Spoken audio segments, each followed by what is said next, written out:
you connect a lot of dots between like Israel and media, right? But do you think that it's just capitalism? Like, don't you think a lot of times it's just business, and that's how business works, is that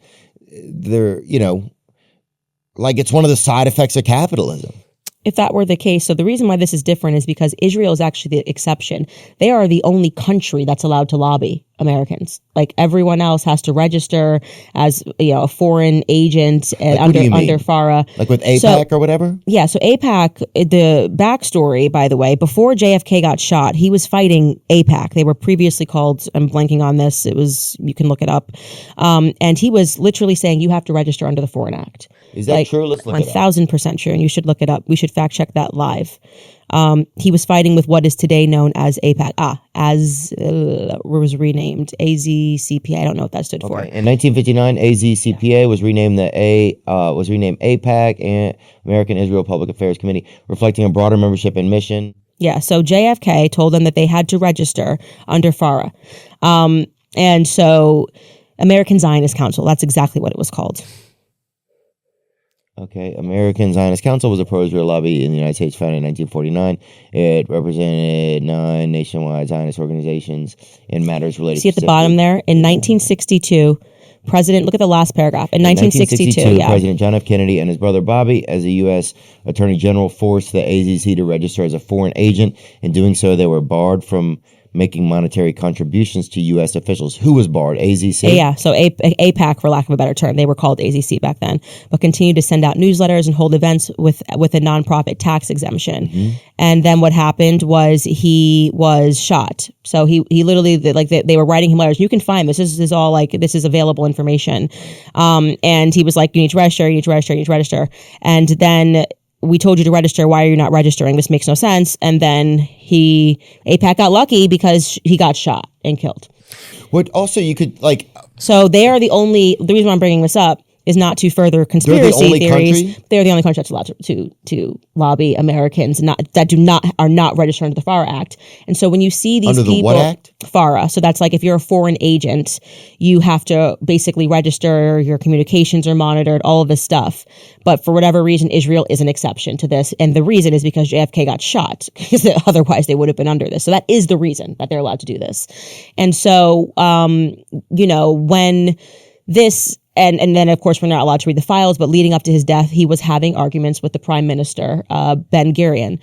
That's a fact, another fact. He was having heated arguments with Ben Gurion, and then look it up.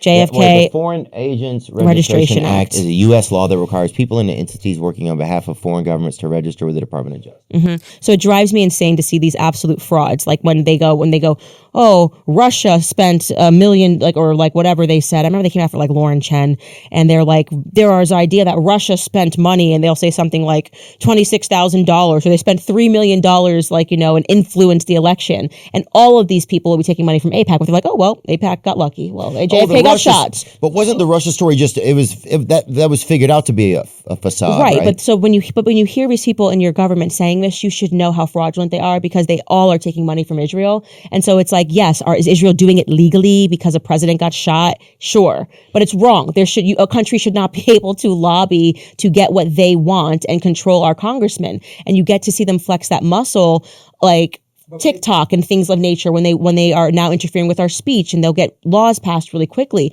It allows literally a foreign country to make decisions in our nation. Lobbying should just not be allowed, full stop. So instead they go, oh, well, you're focusing on it because they're Jewish. No, you're just the only country that's allowed to do it. I would feel the same way if there was a Chinese lobby that was spending. To do it? No, there's no other country that's allowed to do this but Israel.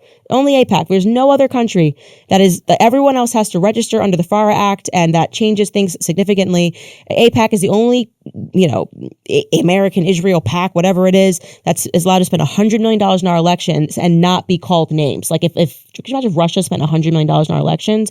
If there was a Russia PAC or a Chinese PAC, and they were just allowed to spend that kind of money to lobby and pay our politicians to say things and to believe in things, and that should make people angry. That should make people angry, irrespective. Like I said, it could be any country. Unless, right, I agree with you that it's amazing. Or let them all do it. Right. If like America is owned by Israel or something, or part ownership or whatever, just tell us that. Right. Well, they don't want to. Like that's the weird thing I don't understand. Like because then you wouldn't sign up for wars. You would start to question things in a different way. And so it becomes important for the government to keep Americans ignorant of how Congress works, what's going on, so that they believe their congressman when they go on a rant and say, Israel's our friend and ally, and they don't know how to just very easily look up and see whether this guy's taking money, or when someone says, this vaccine's going to save your life, and they don't know, what's happened with the CDC, or people don't even have basic civics understanding, but that's by design. Like, because I don't like what Israel, like their space in Gaza, right? Like that to me is just like seems super tyrannical. But didn't they just come up with a thing today about the ICC? They can't prosecute Netanyahu? Yeah, because he runs shit. Is that today? Yeah, he's like the ultimate grand gangster. He's like, even when they catch him doing the crimes and we created this court for exactly what it did, they said, you can't do this. Then they say, well, just cancel the courts. Can you imagine being like that much of a worldwide gangster? It's crazy.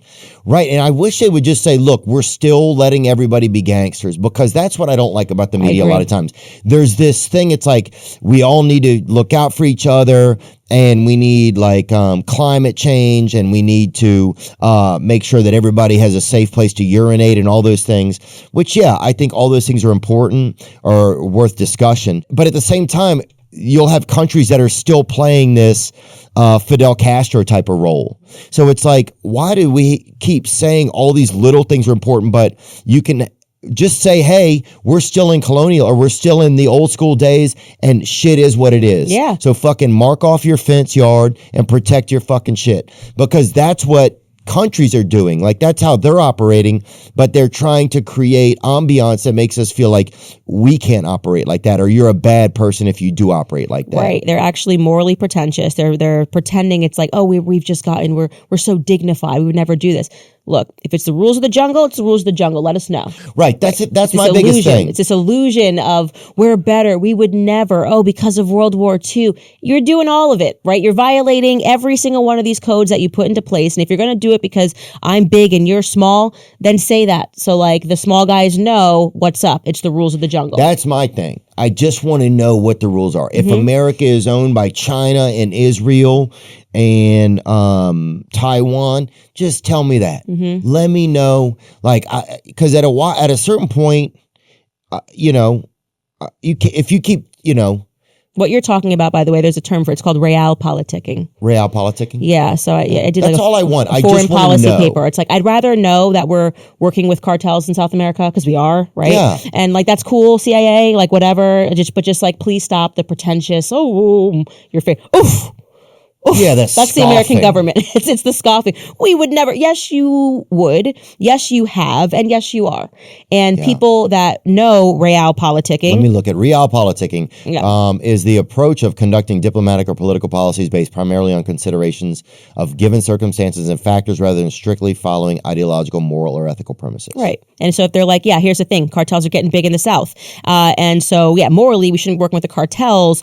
But also, if we let the cartels keep growing and El Chapo keep growing, then you know what? Then Mexico could become stronger than us. So we're going to do deals with the cartel. Like that's realpolitik, right? Or say, Israel is we are partners to the end, and this is how it is. Yeah. Like I'm kind of conflicted about Trump, like with his stance on Gaza, right? To me, that's like, I totally disagree with him on it, and it's like, it's hard to reconcile it in many ways. It's hard to reconcile because I see so much hypocrisy in terms of when we say America first, for whatever reason, we have this magic carve out, and you cannot pretend that that's not because AIPAC spends $100 million in our election.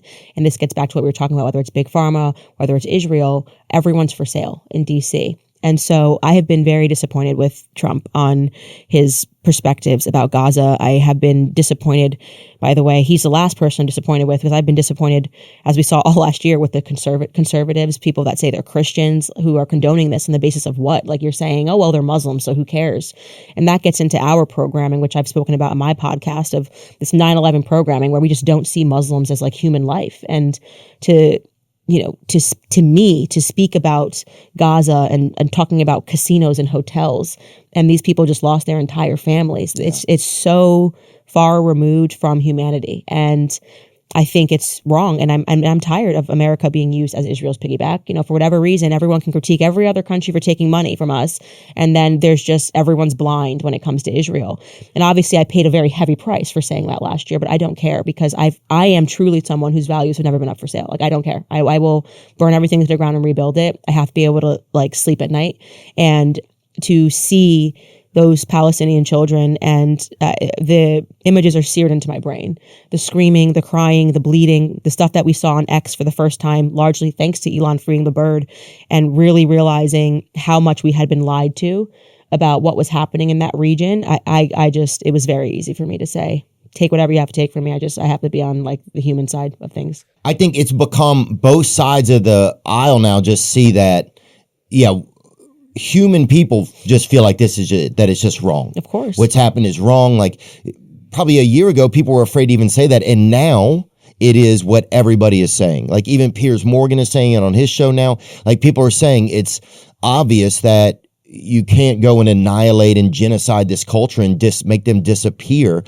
And then Trump to come on top of it and say they're going to build, you're going to go on a lazy river where there's bodies of who could even go to that? And what's so crazy is the mainstream media thinking that we're so stupid that they're going to condition us to believe that to not support the ethnic cleansing, they're then going to mine our preconditioned beliefs about the Holocaust and be like, oh, well, a Jewish person died. So if you don't agree with what we're doing over here, then you're a person that wants more Jewish people to die. It's this is an evil way to try to socially engineer what you want, because actually it's precisely because of what I learned growing up about Holocaust and ethnic cleansings that I do not support what the state of Israel is doing.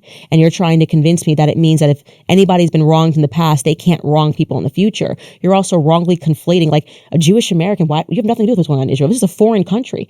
No more than if right now we were standing up to a genocide that was happening in Ghana. Yeah. And then when I'm going to be like, oh, well, if you don't support what, the president of Ghana wants to do, then you want American slavery back. I'm what are you talking about? Just because I'm black and maybe my family is from Ghana, why on earth would I not be able to critique a foreign country for something that they're doing that is so objectively wrong? Yeah. And so it's disappointed me as someone who just had so much respect and belief in the conservative movement and believing that it was a principled movement, and Christians as well. I've been very disappointed in Christians who are trying to use this biblical argument for just, well, no matter what, Are people doing that? Yeah, it's pretty sick, man. It is very sick. They're basically saying that the Bible will bless those who bless Israel. And I'm like, okay, so we have a country who first and foremost doesn't have to give us back our pedophiles. Literally, they have this weird rule that you can go if you're Jewish and hide as a pedophile, and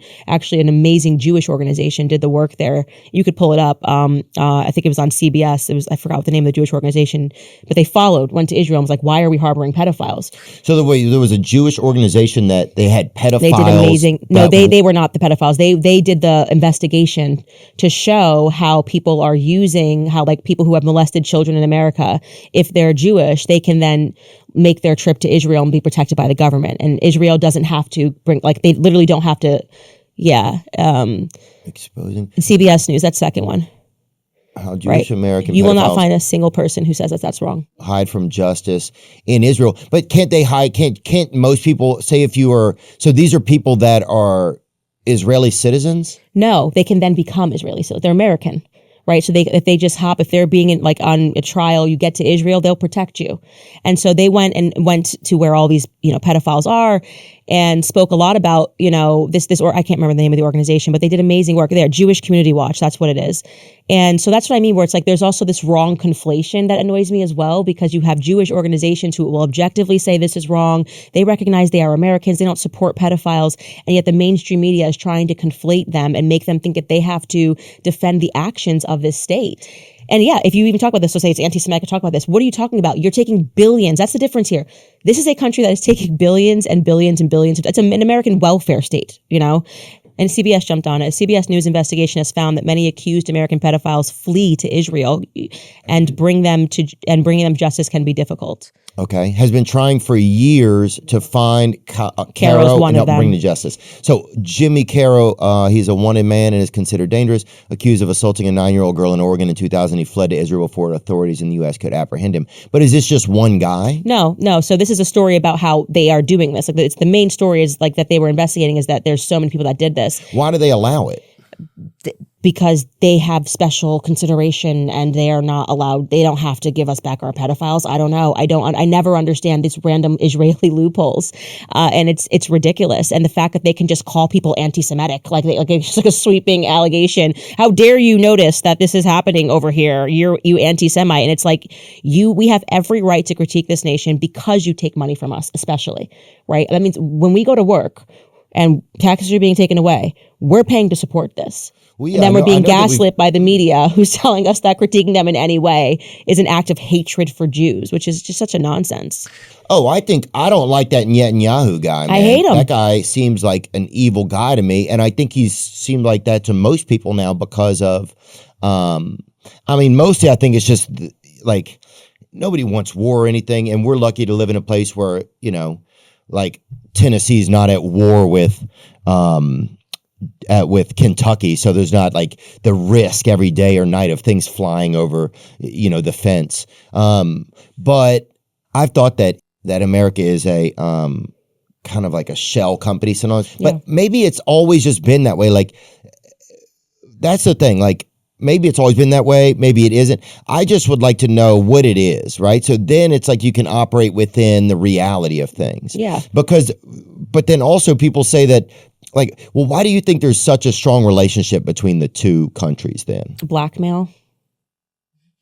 I think blackmail. And I think this is the reason why we don't get to open the Epstein files. We don't get to open the JFK files. And I think it's a form of gaslighting us to pretend that our special friend and ally isn't just and by the way, parking aside America, other countries too. You investigate anything. I mean, I'm investigating Brigitte Macron, and Israeli blackmail comes up in Morocco. Israeli blackmail comes up in. So to pretend that we don't know that Israel is involved in blackmail operations is foolish. And again, I think all countries are probably involved in them. And I think that they have been like they have gotten it down to a science. And there's no question in my mind that like sexual blackmail is what Jeffrey Epstein was involved in.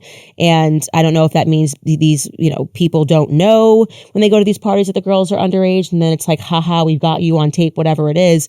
And we can even, taking a look at the Diddy case, blackmail, these powerful blackmail operations are definitely operating.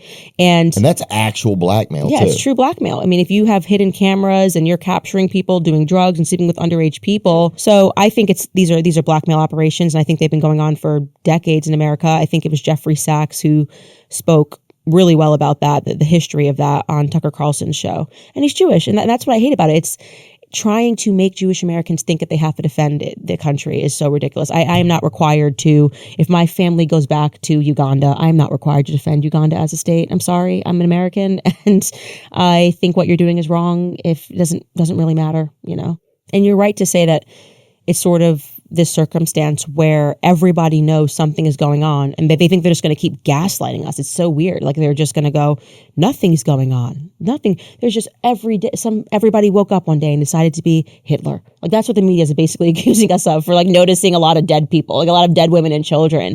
And that's failing. And by the way, I think that is the reason. I don't regret them doing that, because it's the reason why podcasts like the mainstream media, this like effort to just keep smearing, libeling people for noticing basic human things. And I don't regret it, because I think it's the reason that trust with them has been fractured. I'm grateful that people no longer believe them. I'm grateful that now people are going to independent podcasts. And when we go on to Spotify, you see like Tucker Carlson, Candace Owens. That means that for holding on to just like basic human values and being willing to talk about issues in a way and not pretend that your audiences are stupid and not seeing what you're we've earned their trust, and I don't want to fumble that ball. Like I want to always say, even if I don't know something, and sometimes I can't speak on it, that I don't know everything, but I'm willing to find out before I speak on it, or at least have the conversation and not treat you like you're an idiot and I'm like the authority. Yeah, I just can't learn at a fast rate. That's one of my biggest issues, I think. Speaking about Epstein, right? How do you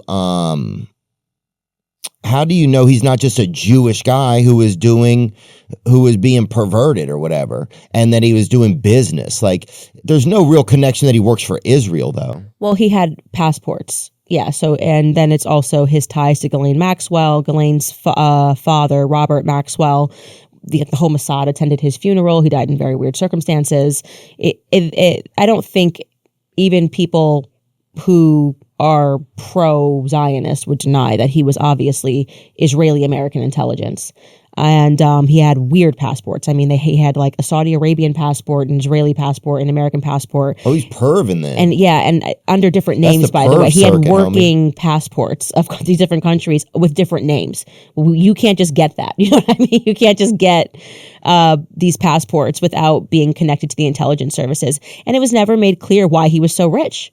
So who was giving him all that money? Was this like black ops, our tax dollars going to give him this illusion of wealth and power so that he would party with all of these billionaires? And yes, you're right. Blackmail operations happen all across the world. I think America, in terms of just how America has been seized, that's the only explanation for how Israel's able to expand with such a small population. And like, somebody has to be fighting their wars. Somebody has to be funding them. We're funding them. So I think we've just become like the piggy bank to them. But how do you keep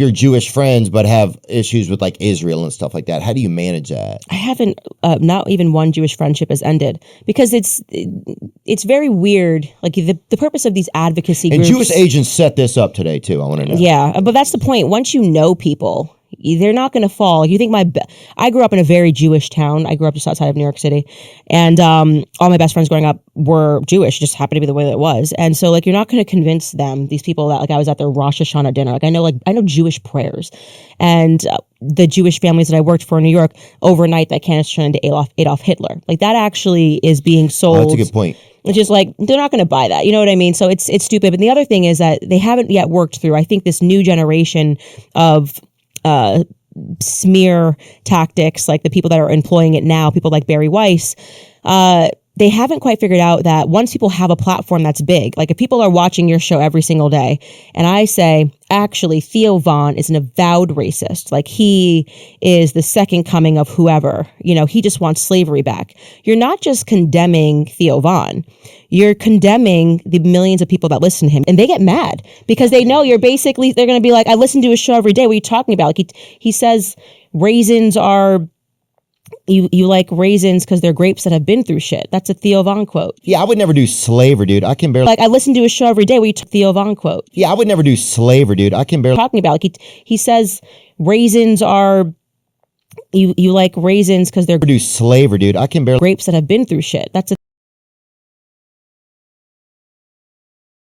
Theo Von quote. Yeah, I would never.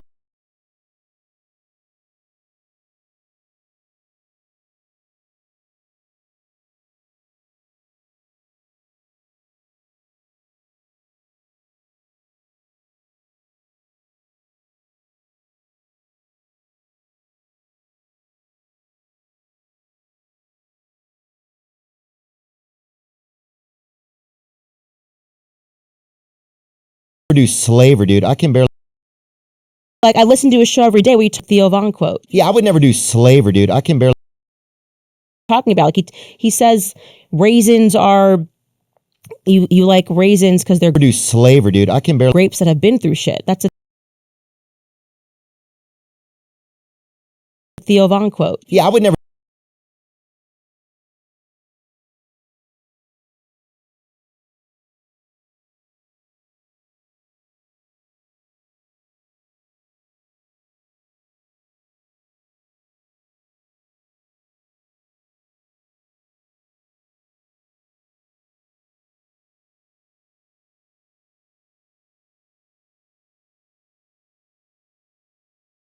Do slavery, dude. I can barely. Like, I listen to his show every day. What are you Theo Von quote. Yeah, I would never do slavery, dude. I can barely. Talking about, like, he says raisins are, you like raisins because they're. Do slavery, dude. I can barely. Grapes that have been through shit. That's a